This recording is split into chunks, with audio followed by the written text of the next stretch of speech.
Hola amigos and welcome to Learning Pods. In the last video we have seen what are the functionalities of website, and from this video we are going to start building it from scratch. Today we will learn how to create virtual environment for our project, how to start a Django project, how to start a Django application. We will make a basic homepage for our app, and lastly we will add custom user model for our application. By end of video, we will be able to make a custom user model using the inbuilt user model of Django, and it will look something like this. If we go to register, we can see we will have username, first name, email, password. These are from the internal user model of Django, and we will be adding bio, profile pic, and the user type, and we will be using student, parent, and teacher as our user type. To develop it from scratch, let's go to our desktop and create a new folder. I will call it school website. Now this folder will contain all our files related to this project. To write Python programming, we will need one text editor, and I'm going to use Atom text editor. You can use any of the text editor available.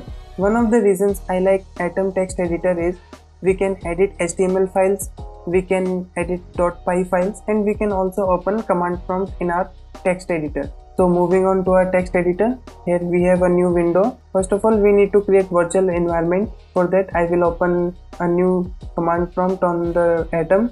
Once this is open, I will get into my folder. Once we are in the working directory, we need to create our virtual environment. For this, first of all, we need to install virtual environment. I have it already installed, so I will directly use python env and our virtual environment name. I will call it LMS. Once this is done, we can change our directory to LMS.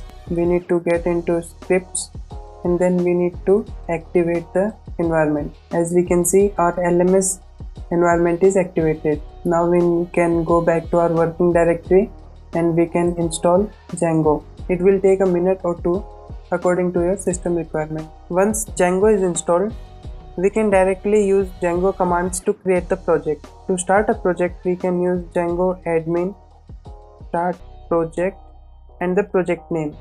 I'm going to call it teaching blog, and it will create the working folder in the directory we are currently in.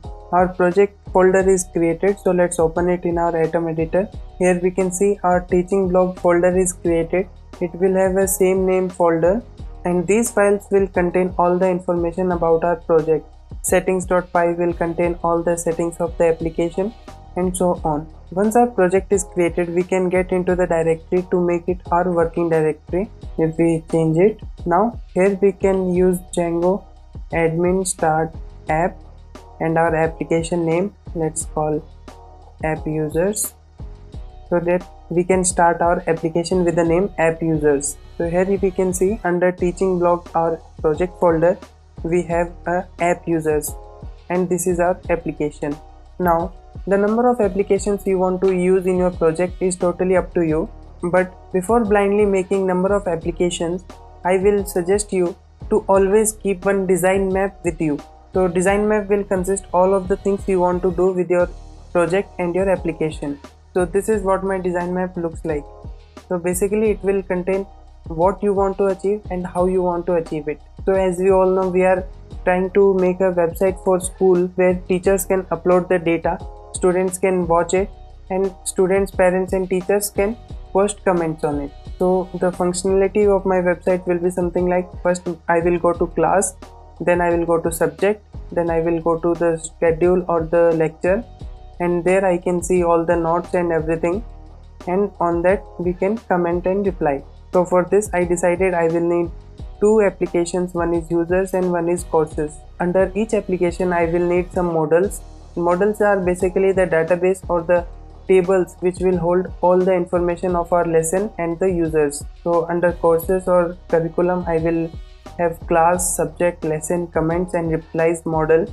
Under users, I will only have the custom user model. One of the advantage of keeping the model separate for different applications is we can directly use these applications into different projects if we keep them different. So I will have three types of users: teacher, student, and parent, and of course admin of the website. So today we are going to focus on the custom user model of our website. Our user will have username, first name, last name, email and password, which will be taken from the inbuilt Django model, and we will have a one-to-one relation with the model. Then we will add bio, we will add one profile pic for the user, and we will assign the user type for the registering user. Now I want to give different functionalities to the users according to their user type. For example, if user is logging in as admin, he will have complete rights. If user is logging in as teacher, he can change or modify the lessons. If user is logging in as students, he can only view the lectures, and parents can comment on the lectures, and so on. Now we know what we want to achieve, but the Django process is very complicated, and for my personal use I have created one flow diagram, and I think it might be helpful for you. So let me show it.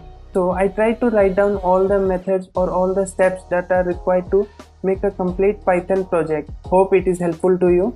So we have created environment, installed Django, created our project, created our application. Now we need to add application to settings.py. Our application is app users. If we go to settings.py, if we scroll down, here we can see installed app. So under it we can add app users and save it. Our application is added into the project. Now the next step is to add views in views.py. So if we go to our application, we can see we have views.py. So we can create views, and these views will be available on the website. So let's try to create a simple view. For that, let's first import HTTP response from django.http. If we define one function as index, we give request. It is conventional to pass request in the function, and we just return HTTP response. This function will directly show what is written in the brackets. Let's say this is home page. Once we have created this function in views.py, let's see the next step. We can see we have to map these views to urls.py. So what this basically means is we have to tell our project that whenever user wants a specific path to a website, it should go to this function. For that, we can go to urls.py of teaching blog. So in the urls.py file of teaching blog, to import views, we will use from app users import views. After that, we need to give one path to our home page. So we will give a blank path so that it directly goes to the home page, and we will use the index function we just created, and we just give it a name of index. If we go to our command prompt and write python manage.py run server, it will give us a localhost server where our site will run. If we copy this and paste it in a browser, we can see we have a message as this is home page. This means our project is successfully running and we are on the home page. Coming back to the text editor, let's quit this and continue our programming. A better way of URL mapping is to keep all the URLs of this application in this application folder only. To do this, we will use one include function. To import that, we will use Django conf URLs and we will import include. We will delete this and we will use another path that will be the home page, and I will say include, and here I will give app users.urls. Now what this will do is, if the path is blank, it will directly go to app users.urls. We don't have a urls.py in our app users, but we will create in a while. Before that, let's delete this line and use import app users. Let's save this. Let's go to our app users and create a new file with the name urls.py. Here we will import the path. We will create URL patterns which will hold all the path that the application might get. So first of all, I will give a blank path that will be the home page of our application. Then I will import views. Let me give views.index as a function. Let's give it a name index. Let's try running the Django application to check if it is still running or not. If I again go back to the browser and I refresh the page, I can see we are still getting the message, which means our include function is successfully redirecting all the website path to our app users application. Now our Django project is running successfully. Now we can add a custom user model to the application. Let's go to models.py. I will use this line to import the user model, and to create a custom user model we have to instantiate a class. We can call it any name apart from the name user because it is already taken, and it will be very hectic to take care of all the same names, so better let's make different name. Let's use models.model to initiate our class. First of all, we need to create one-to-one relationship with the user, inbuilt user model of Django. For that we can use user is equal to models.one-to-one field user. With this we can provide on delete is equal to models.cascade, which means if this model is deleted, all the submodels where it is deleted will also be deleted. So this user will have all the functionalities or the fields which user have. We can add bio, which will be models.char field. Maximum length we can give 150 or any number which you want to give. We can keep this blank is equal to true, which means if user don't want to give any bio, they can leave it blank. After this, let's have one profile pic which will be models.image field. So this image file will be uploaded to a media file using this upload to. I will get back in a moment about this media file, and we can also keep this blank is equal to true. The last field that I want to add into the model is giving the users the option of choosing what type of user they are. Either they are teachers or parents or students. We can do this by using these line of codes. We are creating a list of options and we are using choices so that users can choose between the options available. At the end, we will define a string method which will show the name that will be present on the object of this class. We have created one-to-one field with the user, so it will give the username of this user. Now coming back to the image field, to upload our images into a folder, we need to create one folder named media. So if we create new folder media, we need to go to settings.py, go to the last. We need to add these two lines, media root and media URL, so that all our images that are saved will be redirected to this media root, and the URL that will be used by Django to save will be this one. Once we are done with this, save this. Let's go to urls.py, go to the end. We will use these lines of code so that our media file is set in the URL pattern. Please be careful that this should be used only in the testing phase, not in the production. It is always suggested and convenient that you keep the folder or the media files in a separate URL or a separate server. Let's save this. Coming back to our models, as this is a media file, we can directly write images. So what it will do is it will go to media and then it will search for images folder. If folder is not there, it will create one folder and save the image inside it. And let's give it a verbose name as profile picture. This method will work just fine. But if we want our application to be organized better, we can use one function that will take the images and save it to a particular folder with a particular name. For that, let's import OS first. I will use this line of code to organize my images in a better way. I will take the instance and the file name. The main folder of the upload will be images under media. I will take out the extension. If I am getting a username, the file name will be the username dot extension, and I will join the directory name, and this I will return to the images. Let's make it path and rename. Let's save this and let's see what we need to do next. If we go to our flow, we are skipping template section for now because we are not dealing with the templates right now. Once we are done with the model creation, we need to run manage.py migrate. Then we need to register the changes by running manage.py make migrations and app name, and then once more we need to run migrate, and after that we need to register our model in admin.py file. So let's do it. If we run python manage.py migrate, we can see that we are getting one error that we need pillow. So let's install pillow using pip install pillow. Once pillow is successfully installed, let's migrate again. It will apply the migrations. If we run python manage.py py make migrations and app users.